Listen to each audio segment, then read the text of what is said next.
I am Yeah. Bobby Maximus. I fought in the UFC. I was on seasons 2 and 30 of the Ultimate Fighter series. I've worked with a bunch of different, type of military guys, NBA athletes, NFL athletes, Olympic athletes. And so I guess I'm a trainer / fighter / doer of things. That's awesome. I like that. You did the Ultimate Fighter 2 and 30. I mean, that's incredible. Like having A, doing that twice, B, doing that with such a gap in between and doing it, at the age sort of range that you've done it. I'd love to hear more about your experience with that and sort of maybe the difference in like training and recovery required. I actually just want to focus on recovery, and I'll tell you why. Training to a degree is training. Like if you look at the best fighters in the world, if you look at the best NBA athletes in the world, the best NFL athletes, like sure, we can argue all day about training, but 99% of everyone's training program shares a lot of similar things. For example, if you were to look at, there's a guy named Steven Seiler that did a research report, I think it was in 2007, where he kind of figured out how many hours were required to be an Olympic athlete in various sports. If you want to be an Olympic Nordic skier, you need 1,100 hours a year. That's it. You're only willing to do 900? Not Olympic.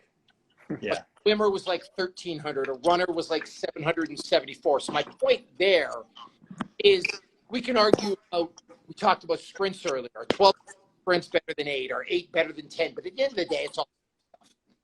To be at the highest level in the world, say the UFC, you have to train a certain amount. There's no way around it to be competitive.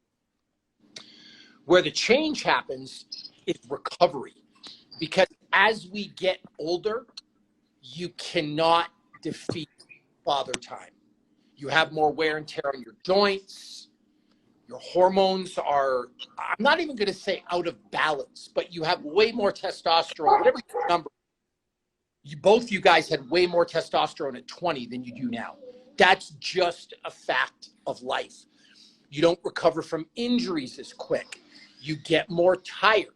There's a lot of stuff that goes into that. So what you really have to do is focus on recovery. When I was 25, I could say a random Monday. Actually, let's take it back a little bit further. When I was in university, I went to the University of Western Ontario, and they had this 80s night at a bar called The Spoke on Monday night. And if you're a college guy looking to pick up some girls, if you're a college guy, have a couple of drinks and have fun, Monday night was the spot. Yeah. I could train all day Monday, go out Monday night, get home at 3 or 4 in the morning, wake up at 6, and do it all again without skipping a beat. Yeah.